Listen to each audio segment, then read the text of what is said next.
got the touch. Stan Bush here, and you're about to transform and roll out, only on the Geekcast Radio Network.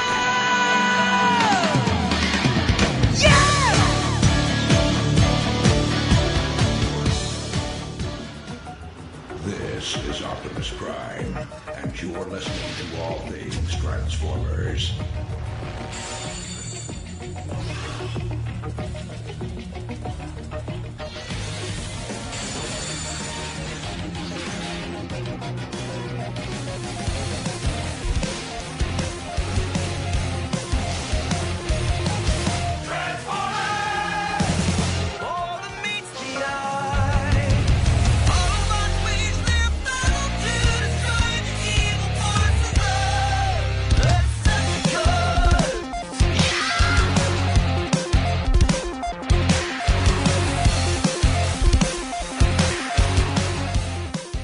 Hello and welcome to All Things Transformers. I'm your host, Steve Megatron, and joining me on this adventure into the Transformers fandom is TFG1 Mike.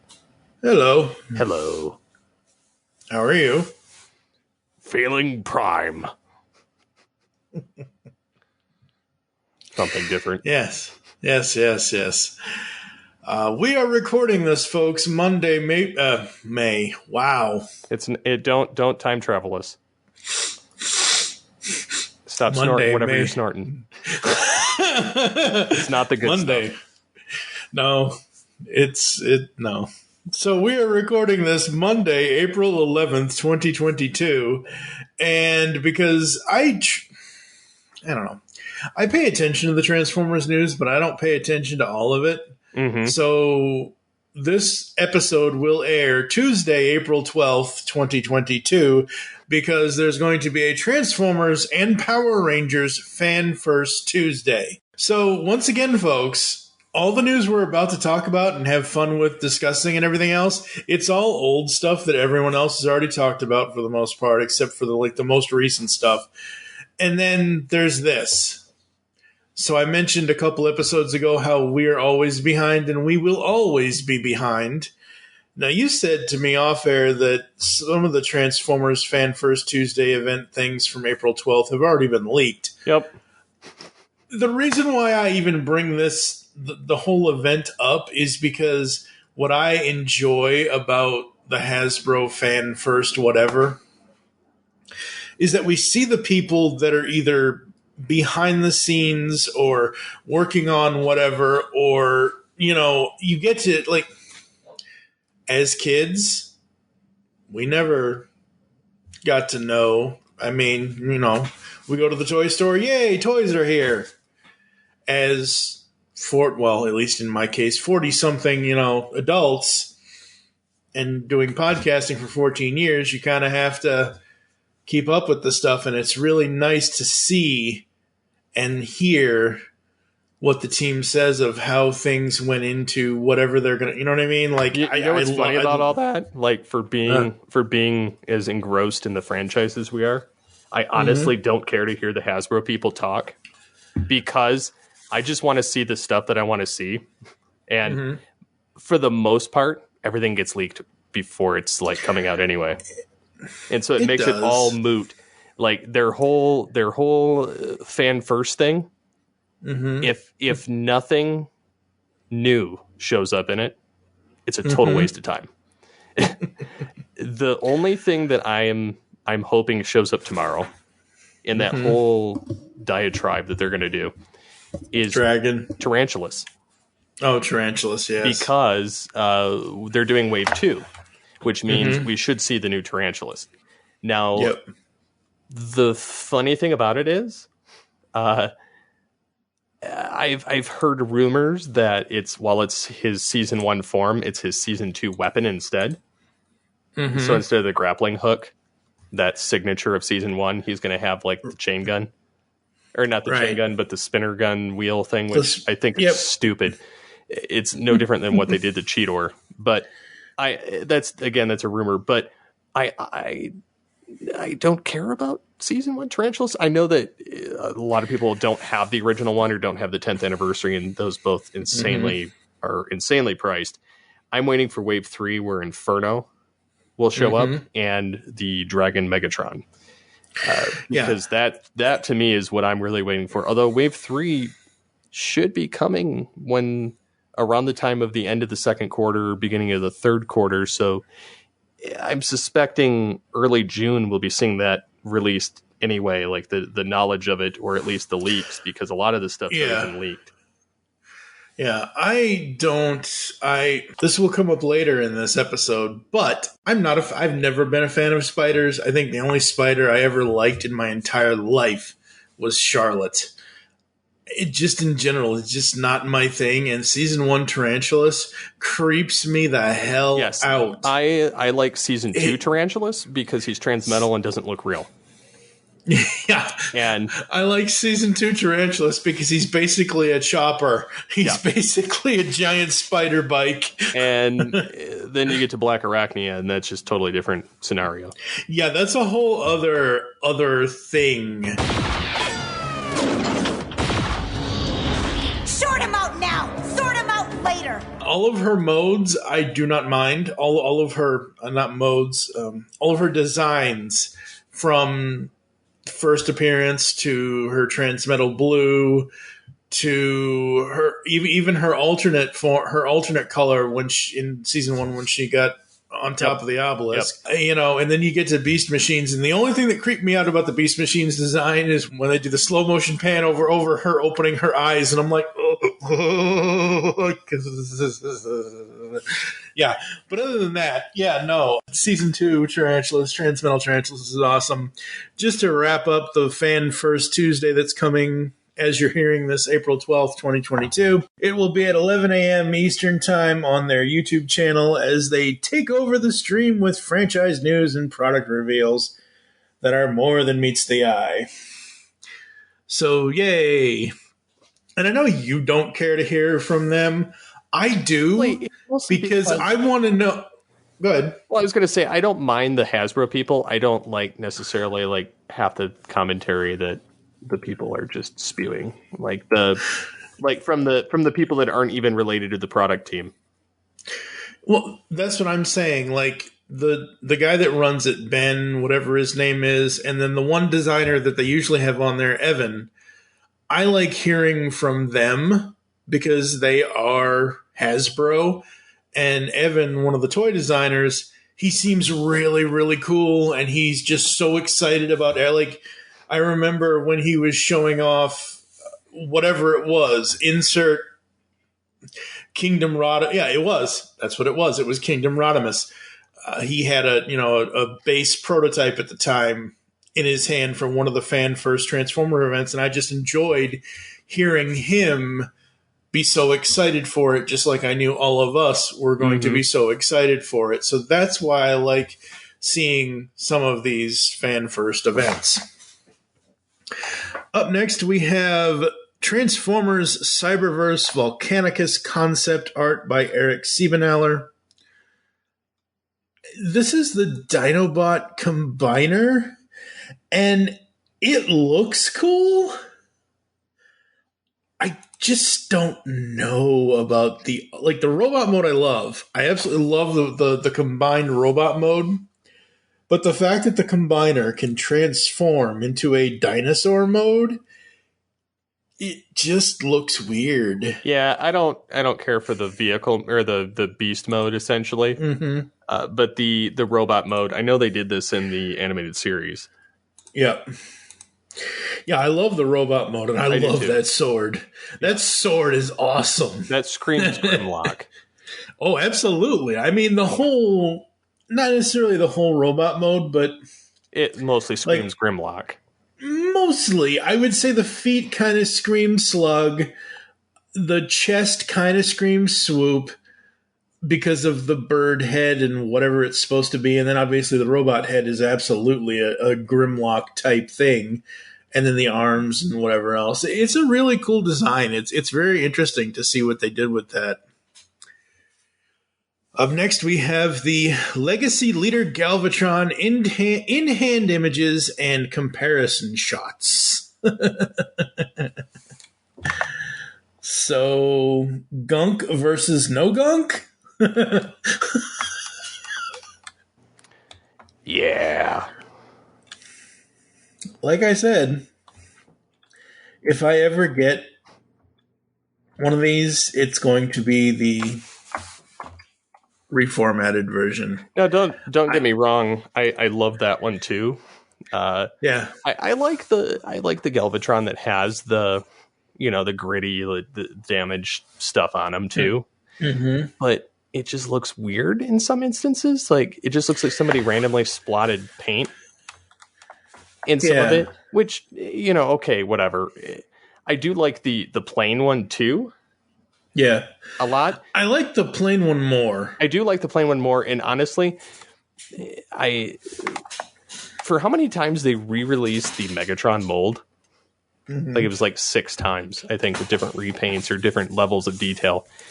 Right. It was ridiculously bad, like on every one of them, except for the premium finish and the G2. And the G2 even had things wrong with it that weren't.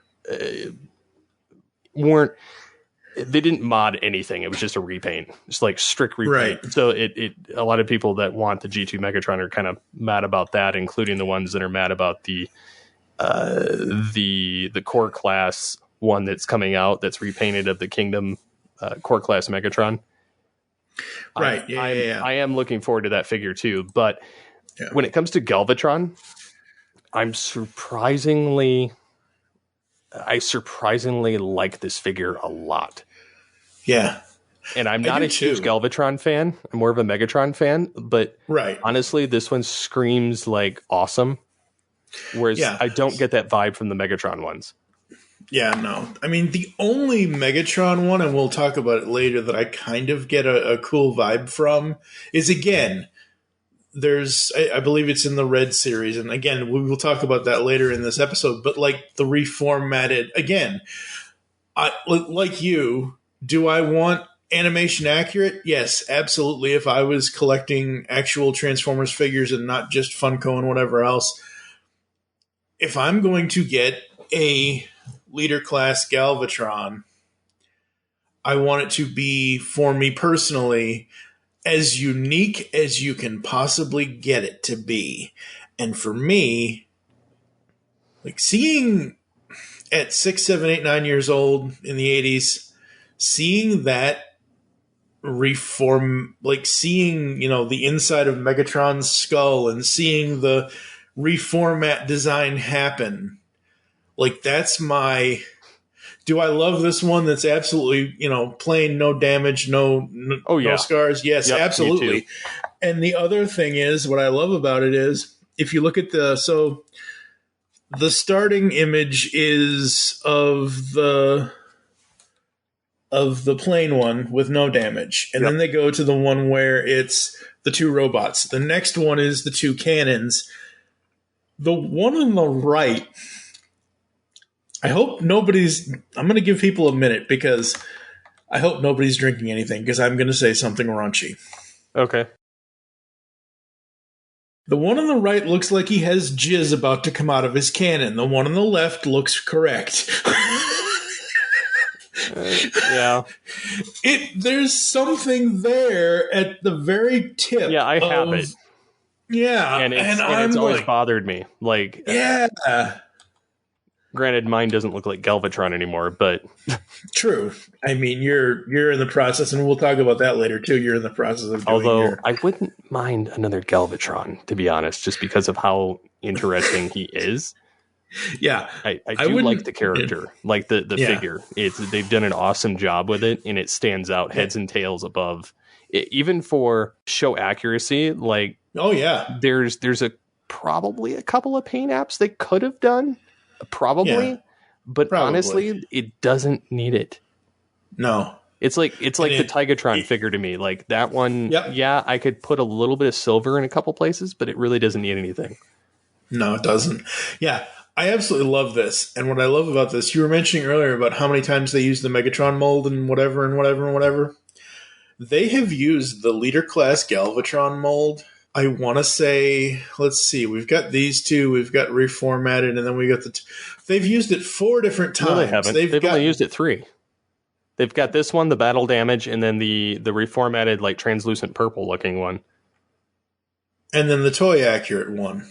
Oh yeah, yep. The toy repaint. Yep. Yeah, so the it's original. 4. Yep, so 4. Yeah. I forgot about that one. Yeah, so that's what I'm saying. Like you have you have the regular plain animated one. You have the battle damage gunk on one. You have the toy accurate one. Which, as a kid, this is why I love this Galvatron so much. As a kid, I was so disappointed In the when original, my mom got me Galvatron because it was. I'm like, that's not what he looks like in the movie. Well, all I can say is... What colors are these? Yeah. You know. So, but yeah, no, Galvatron. Absolutely love it. Absolutely is amazingly well done. And thank you, Hasbro. Up next, we have Takara Tomi's pre-orders for September 22, Legacy Laser Optimus Prime. which is funny because he's showing up in retail for Hasbro right now. Yeah. All over the place. And this is another one that I'd love to get my hands on. It's very plain from a paint perspective. Yeah. Like, it's very plain compared to, granted, I think I've forgotten what the original Earthrise Prime looks like because I repainted him GT colors. Right. And I added all the yellow details and all the stuff that should have been there that wasn't. That Hasbro was like, we're too cheap to change it, so this is what we're doing. So I really like Laser Prime. His trailer's kind of mediocre for me. I like the trailer. I like it. I like it as a trailer. As a base, I hate it. It's... Like, as a base, it is totally pointless compared to the original trailer. Right. Whereas this one, I love it as the tanker. Yep.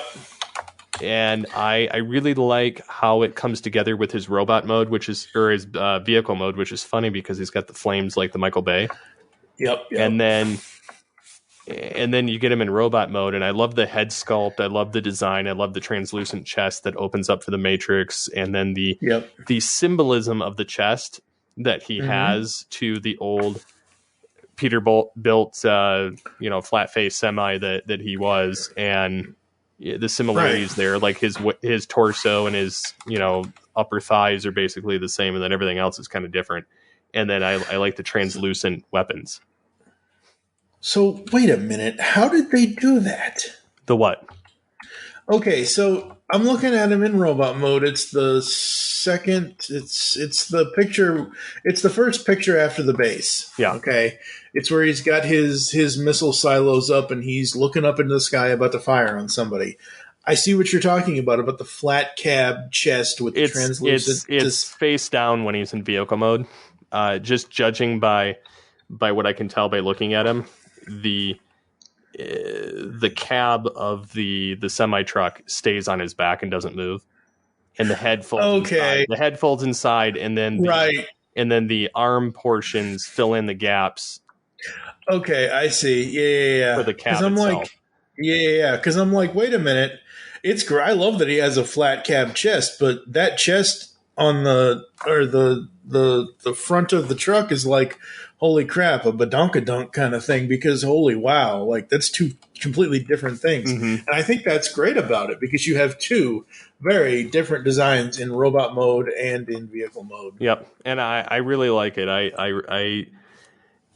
He comes with the Matrix 2. He's got, that nice aesthetic. He's got the missile launchers on his shoulders that open up, which is basically just the underside of the cab.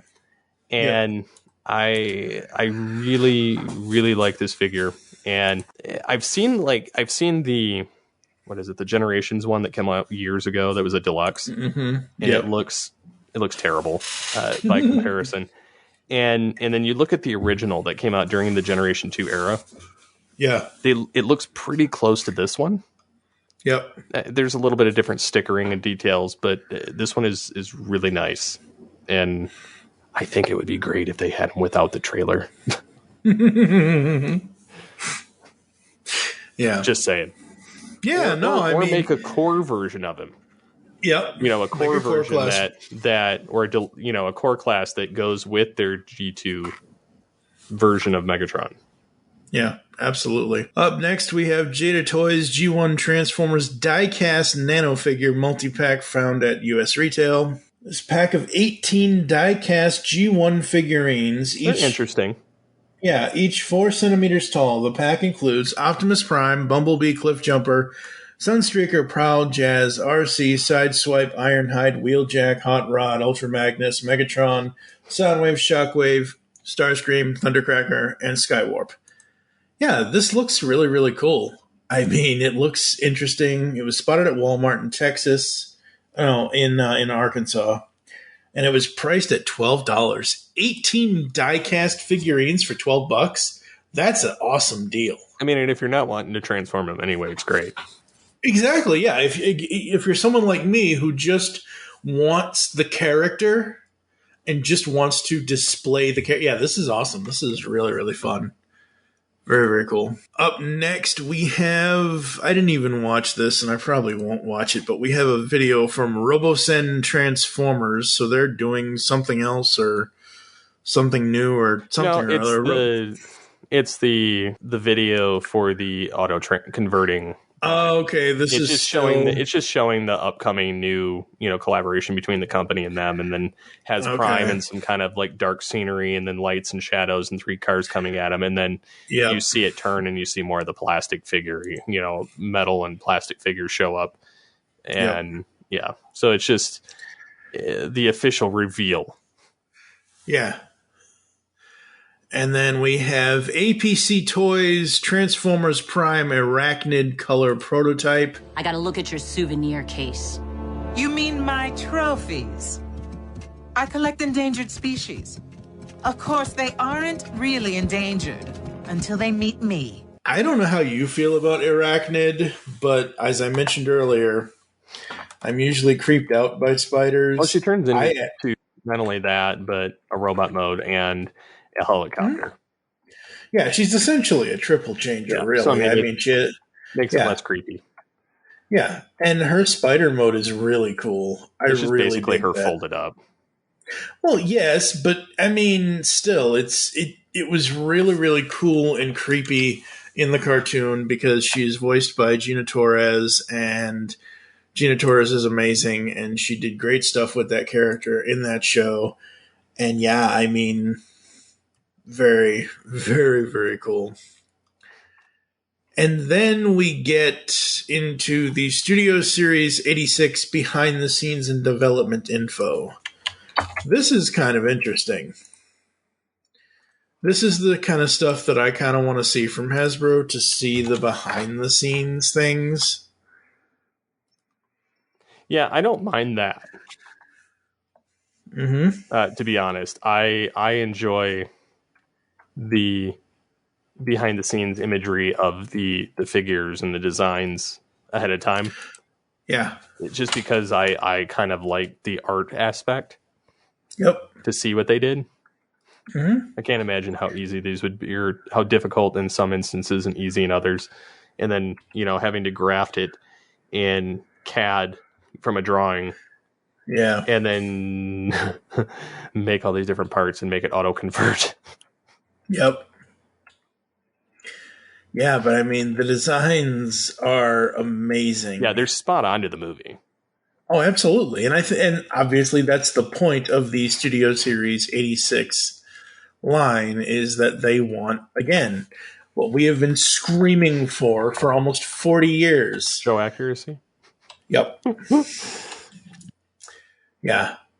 And the sad thing is, in some cases in these drawings, I almost want the drawing more than the actual, because in most of these pictures, they're showing you a side-by-side of what the design was, like Retgar, versus what the actual CAD looking figure, like the Retgar design, it's whatever. I mean, it's but just looking at the design compared to the figure, it's like, oh, I'll take the figure. But like some of these jazz car design, you see the drawing up top on the left of the car, and then you see the actual, and I'm like, I'll take the drawing. I think the drawing looked cooler and obviously they're going to paint Jazz up to make him look the way he's supposed to look. I still don't like the 14. I know that's a nitpick and whatever, but it just whatever. It is what it is. Yeah. But yeah, no, it's so nice to see these behind the scenes things. Now, a couple of FansToys Masterpiece things here. We have Masterpiece Toy Accurate Galvatron. And FansToys Masterpiece Astrotrain. The Galvatron looks pretty good, actually. The Galvatron, I've never, as I said already, I've never been a fan of Toy Accurate Galvatron because the toy colors are just garish to me, and it's not. But yeah, this is the first time, just like the reformatted version of the Legacy of the Kingdom, whatever. You know what I'm talking about? Yep. Like, I kind of want this because this looks so freaking cool. It really does, and all of these things. I think this is, like I said, the first time in almost 40 years that I actually now dig this toy design, and it's because of the FansToys. Well, and you look at it, he's got posable fingers. He's got, everything is very posable. Like the face colors, that dark gray, like that granite, and then the orange eyes, and the white helmet, and he just looks interesting, but in a good way. Like I find the more that these third-party companies come out with their own rendition of something, and the closer Hasbro gets to it, Hasbro puts a new spin on them sometimes, and sometimes they go for show accuracy. Just kind of depends on the figure, but a lot of the time, the fan-oriented third-party companies knock it out of the park. And they often do better than Hasbro in not only plastic quality, but color quality. Yep. And I like the posability of this. I like the bendable knee, the knee pads that kind of fold up with the upper thigh portion.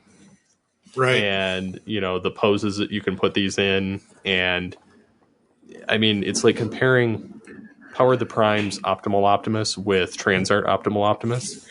Transart Optimal Optimus is hands down the best one. And, there's another company that has their own, it's a unique spin on Optimal. So it's like very bulky and more in scale with what a Masterpiece should be, whereas the Transart one isn't.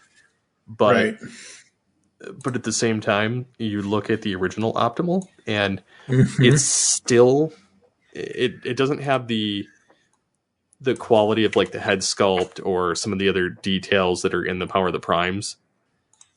But the original is still better in some ways. But yeah, looking at what they came out with Power of the Primes and then comparing it to the Transart one, it's hands down there's no competition. Yeah, exactly. Yeah, so I mean, third parties are knocking it out of the park, and I like this Astrotrain. Yeah, up next is the Masterpiece Astrotrain. This is FansToys FT44JP and FT44 US Thomas the Astrotrain engine, and it's both versions. It's the Japanese version, which is the black and white that looks more like an actual train and shuttle, and then the US version, which is the purple and black and white, And the interesting thing, I do. I really do. I would probably have. I like the purple one better, but yep. Now the thing with the purple one is, I am remembering this wrong. I thought he was all purple, but I remember him having the black. Yep, and white panels. Well, the white panels. But like I thought the actual overall U.S. train version was always all purple, but I remember now that it was never that way. I think, again, this is the first time I've actually liked the Japanese one just for the train basic black, white, and there's a little bit of red for the window. So, yeah, very, very awesome with this. Is this the fate of the mighty Decepticon Empire? In the days of Megatron, it was not like this. You mean Galvatron? Hail Galvatron! Hail Galvatron! Hail Galvatron! Well, they were the same guy. And then we have the possible first look at Legacy Motormaster and Shattered Glass Blaster, along with Legacy Blitzwing in package images. Okay, so we've talked about recently the open window boxes. Yep. And removing of heads and taking of things and whatever. Yeah, they didn't learn anything because people are actually starting to take the stuff. Yeah, I know. Now, Motormaster's different. He's bigger, but the Shattered Glass Blaster. Oh, that's there's true. An open window, and people feel in the head.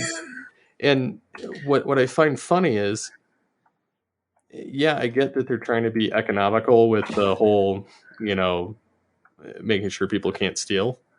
Yeah. But I feel like that clear plastic window just makes it more appealing for somebody to want it and pay for it. Whereas if you don't have it, they're just going to be like, oh, I can stick my hand in there. Even though like all the toy aisles now have like cameras hanging above the middle of the aisle.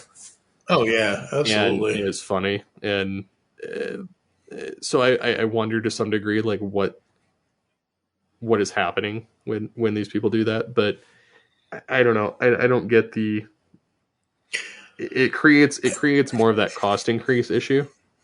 Yep. Which we're all feeling. Yep. I do like the Motormaster though. From what I know, we don't see the robot mode, but I know that they're building Menasor for the combiners. Yeah. And then the Shattered Glass Blaster looks kind of neat with the black, the silver, and the light teal. I'm not a fan of the teal. I'm not a fan of it, but I'm not a fan of Shattered Glass either. So right, but even for Shattered Glass, for Blaster, I just don't like the teal. And then even though in the show notes, folks, that nobody really sees, but Steve and I titled the next story "Terrifying Terrorsaur" because I'm sorry, Transformers Buzzworthy Bumblebee. Really, they're putting this in the Bumblebee subline.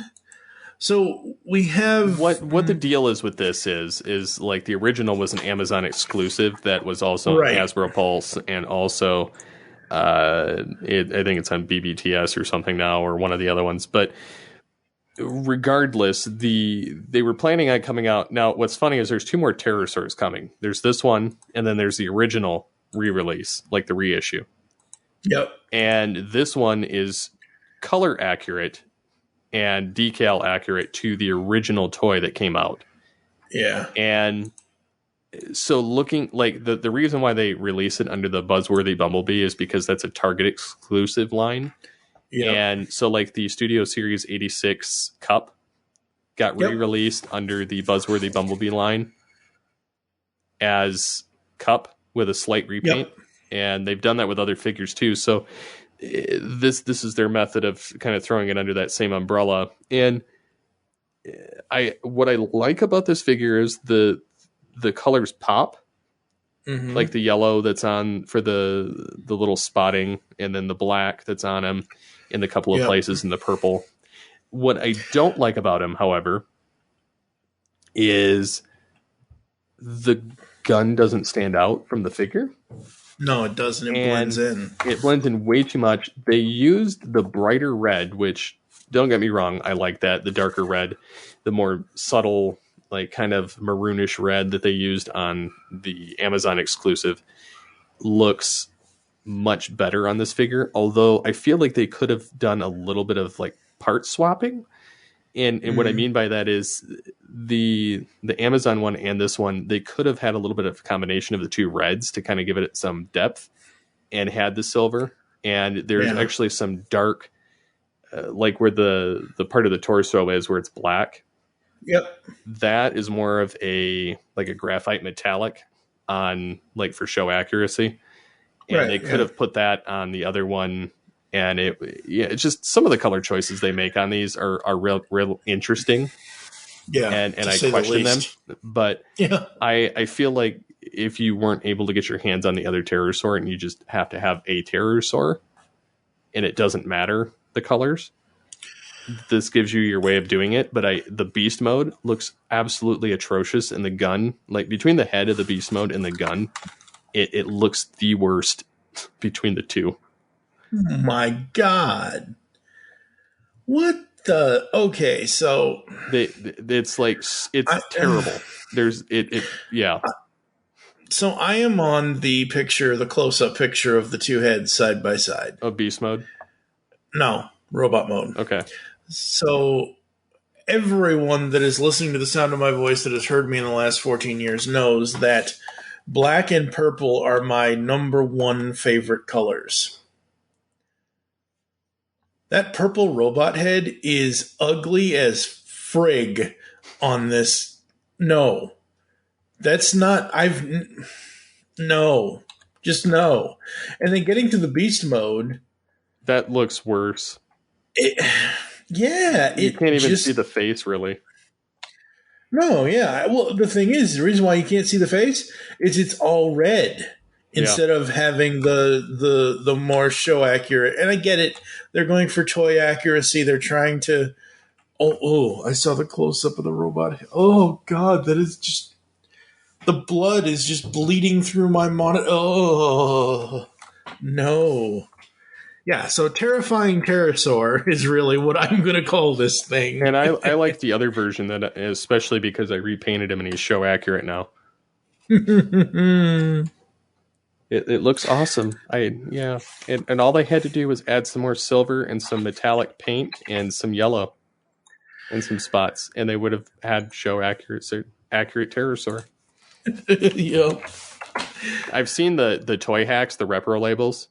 Mm-hmm. For the other Pterosaur, the Amazon release, and it does add some shine and some depth to aspects of it, like the head and some of the arm. But some of the other ones, I think they're just trying to accentuate what's already there rather than make it show accurate, which is fine. But I was like, I can repaint it; it looks exactly like I want, or I get the repro labels like.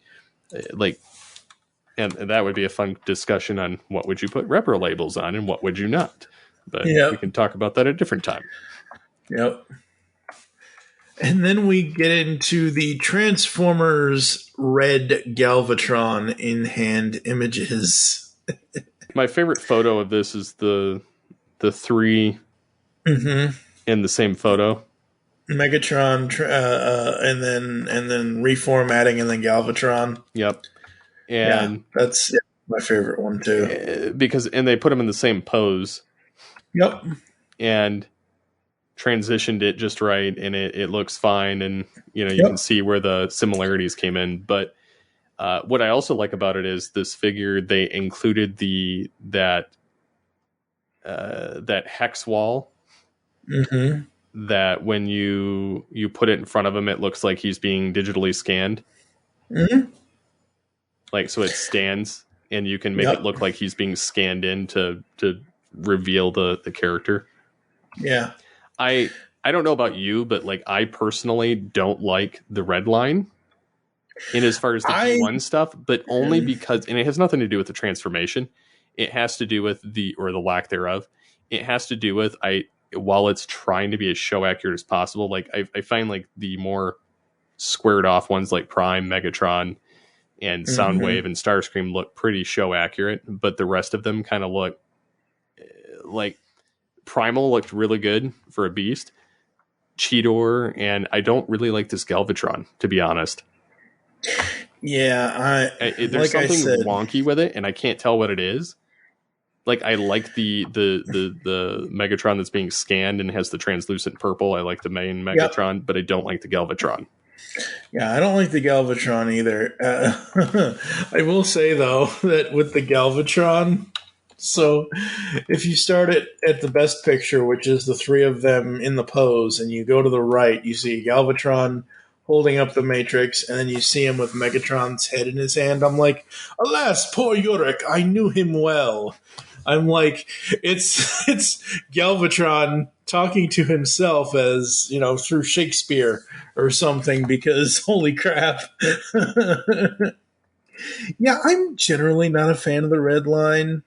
Like I said, the only thing I'm really a mark for is that reformatted design, because I just think that's so cool.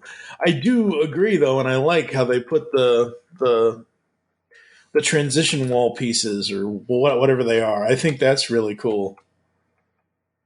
So, yeah. Up next, we have... this is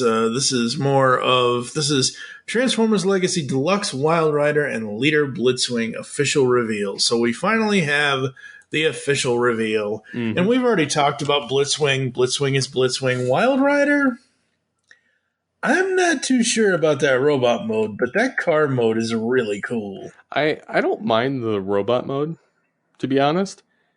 Mm-hmm. It's kind of reminiscent. Like, I can tell how it transforms kind of by looking at it. It kind of reminds me of the Titans Return or the Headmaster reissues, or not reissues. Forget what they're called, but anyways, I have the Headmaster Chrome Dome, right? And how the transformation works with the twisting the waist and how the legs kind of fold into themselves and pop open. I kind of see that working the same way. To transform it, and it looks like a very similar transformation, to be honest, with just a reshelling of the exterior, because they're very similar shape. But yeah, I mean, I like the vehicle mode. It kind of reminds me of Kit, but might be a fun repaint. But repaint it as Kit and repaint the robot mode, change the head or something, and but yeah, I mean, I kind of like it, but it's not something I would go out and get my hands on. It kind of the car mode kind of, and I mean, I know it's Wild Rider and that's fine, but the car mode kind of reminds me of I believe it was called the Raven. It was the repainted version of the Matt Tracker car from the old Mask line. So the Thunderhawk, which is Matt Tracker's car, because heaven forbid anyone listening to the sound of my voice and I don't say the correct thing, whatever.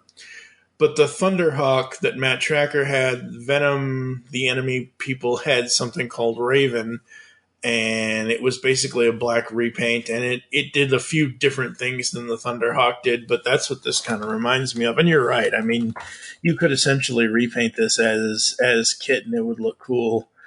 If they ever do a Kit Transformer at all, I want that car mode to be as accurate to the 1980s Trans Am as it possibly can be. That's my only... I don't know how you would do a Kit robot mode as far as like what you would do for the head or the design of the the torso, the legs, whatever. As long as that car mode is Trans Am 1982 to 86 accurate, good, fine, whatever. Knight Industries 2000, this is your new command center. Do you read? Yes, I read your command center. We're going to take a quick break. We're going to come back with some movie and TV news after this. Like science fiction? Of course you do, or you wouldn't be listening to the Geekcast Radio Network. Well, the Mark Who 42's Universe podcast is an award-winning sci-fi radio show that's been around for over 10 years. We cover everything from Doctor Who to the MCU to pop culture and everything in between. A new show drops on Tuesday mornings on the GCRN website and all of the major podcast platforms. So listen to the Mark Who 42's Universe podcast from the universe and beyond. What was that universal greeting again? Never mind, I remember. Ba weep grana, weep ninny bong. Hey guys, it's Optimus Prime, and be sure to check out my YouTube channel. Join me as I have Transformers discussions, retrospectives, toy reviews, and more. You can also follow me on Twitter at Rodimus Primal, as well as Facebook and Instagram at Rodimus Primal Show. Transform and roll out, and be sure to check out my content till all are one. Last big party of the summer, folks. Let's go out with a bang.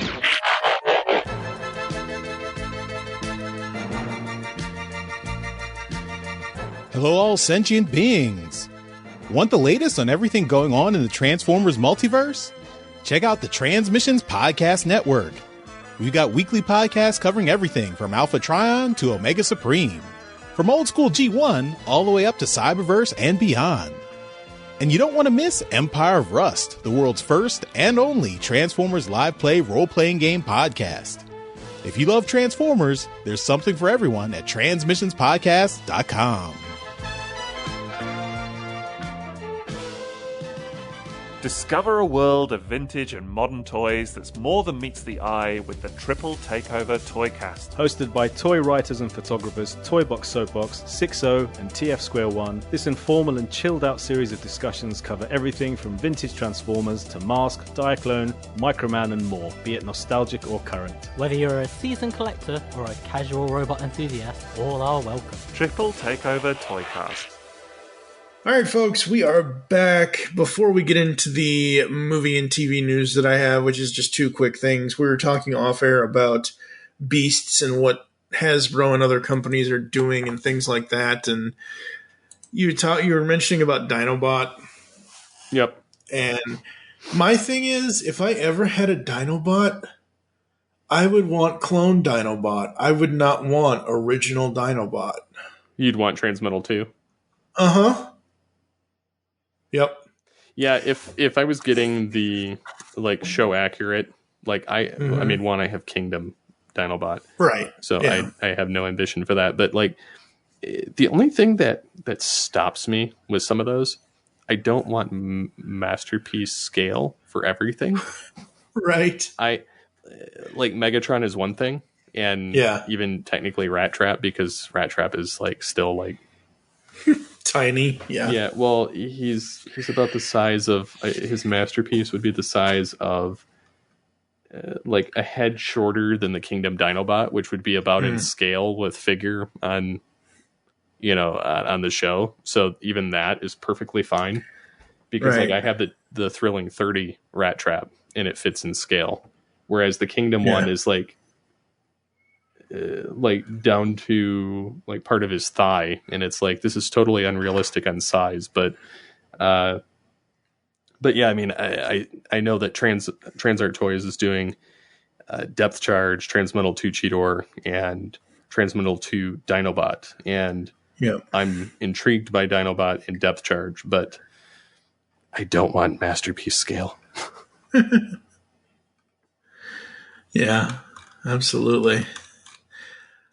In movie and TV news, we have the Sunbow Marvel Archive, and I've pulled up MP700, The Transformers Part 2, 1986 to 87, Sunbow Productions, Marvel Productions. So this is dedicated to the preservation and showcasing of scripts, storyboards, and other production material from Sunbow Productions, Marvel Productions, and their co-production partners. This is an unofficial site that has no affiliation with blah, blah, blah. So we had mentioned in the last news episode we did about the Flint Dilley interview thing at TFCon. So this is a part of that. This is that collection from those notes. And as I scroll through this, what I am really loving is almost at the very bottom, there is one page, voice cast list accurate to end of season 3. Wow. You have so many voice actor listings here with these characters. And I had kind of forgotten that Beachcomber was Alan Oppenheimer. But this is so cool. I love this because we get to see the script pages for a lot of the different season 3 stuff, specifically Five Faces of Darkness. They were highlighting that because they were talking about, how things changed and how the movie did and whatever, and transitioning from the movie to the Transformers 86 miniseries is what they originally called it. And they said miniseries day 1, 2, 3, and 4 by Flint Dilley. So, and they have dialogue scripts here, and it's just so fun and interesting and awesome. And then on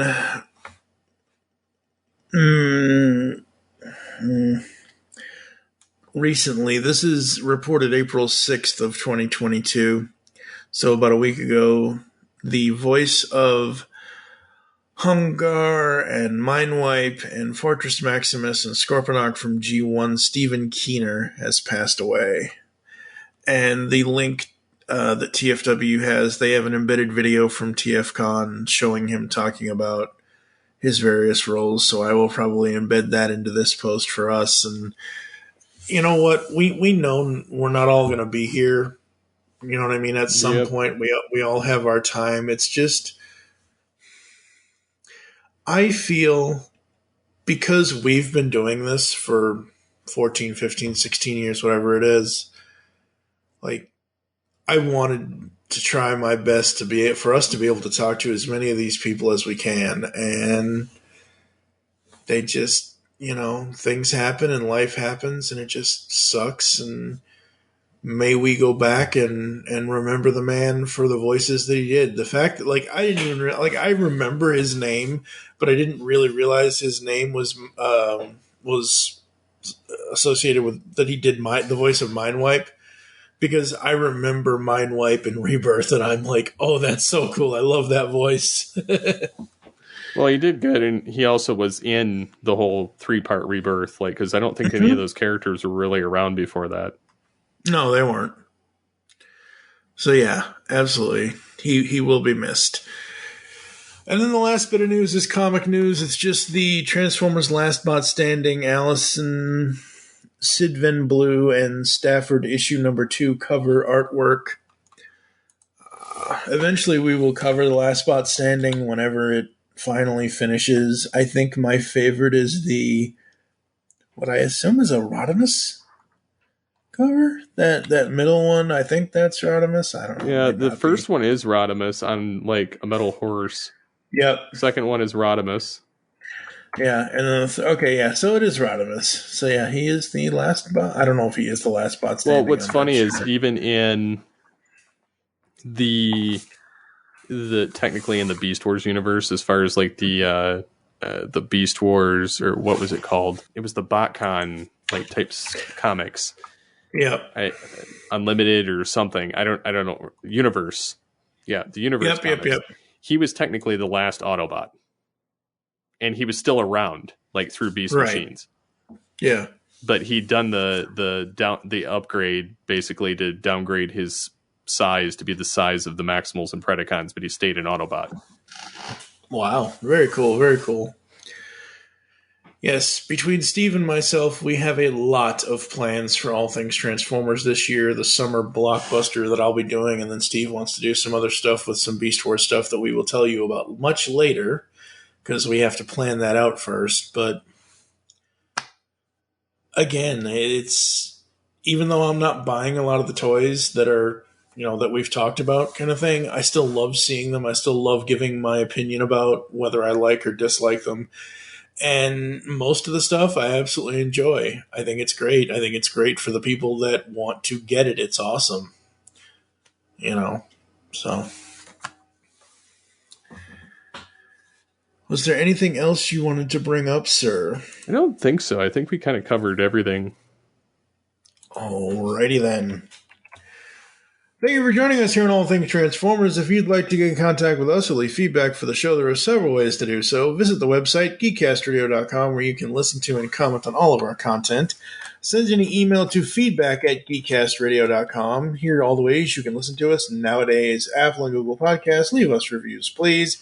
Spotify, where you can also give us star ratings, and any other podcatching client you choose to use. Follow us on Twitter @GeekCastRadio for the network, @AllThingsTFV3 for the show. I am @TFG1Mike. What is your Twitter? @SCP21. Become a fan on Facebook at facebook.com/GeekCastRadio Network. You can also search out All Things Transformers over there as well. Next time, I actually know what I'm doing next time. So, this is episode 273. I wanted us to get this episode out before the next one because of how timely the news is with the Fan First Tuesday and whatever else. But I have already recorded with David Paul Wallace, a.k.a. Kal-El Prime. Used to run Moonbase 2 podcast and all that good stuff, and it has been 9 years since he and I talked. So, to catch him up, I did my whole unintelligible stream of consciousness of all the events that have happened to me in the last night, everything. And he's like, oh, wow, that's a lot, mate. And I'm like, yep. So we have an All Things Transformers Origins episode coming soon with him. Very, very awesome and fun. I had originally done a comic book origin episode with him over on the Pullbag 9 years ago. So yeah, we've got that coming up. And then, like I said, the summer blockbuster with the live action movie coverage that we'll do, and whatever other beastly plans that we have. Yep. For now, I am TFG and Mike with Steve Megatron. Transform and Transcend with us here on All Things Transformers. Greetings. I am Optimus Prime. Hear this message. Decepticons detected. Come to my aid, Autobots. Backup has arrived. Let's go. Fully equip your auto-converting Optimus Prime robot by Robosen with the world's first auto-converting trailer and roller set. Weaponize and mobilize. Extending the authentic original G1 Transformers design. This new trailer measures an impressive 3 feet in length. Unleash the power. True to form, there is more than meets the eye as the trailer auto-converts into battle mode, exposing its massive firepower. Stationed within the combat deck, the fully controllable roller awaits your command to explore with human sidekick Spike to engage the enemy. Man the rescue station. Seamlessly connect Optimus Prime and the trailer. Control via app or your voice for immersive actions and sequences. And enjoy an ever-growing download center within the app. Incoming Decepticon. Prepare for battle. Engineered with 18 servo motors. Assembled from premium materials. The authentically styled limited edition flagship trailer completes the collector's edition Optimus Prime, pairing together to create the most premium interactive set available anywhere. It's time to finish this. Backup is here. Optimus Prime robot and trailer each sold separately.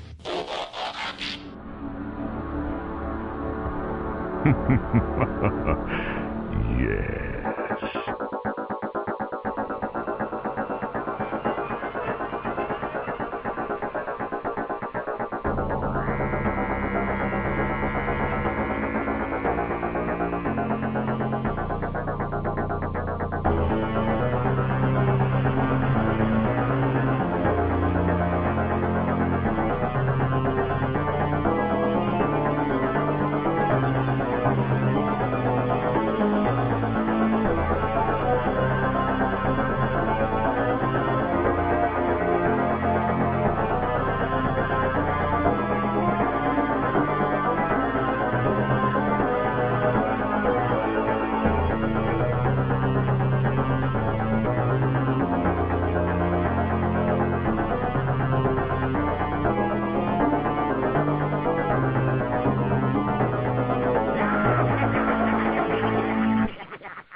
I wish to speak to my lawyer.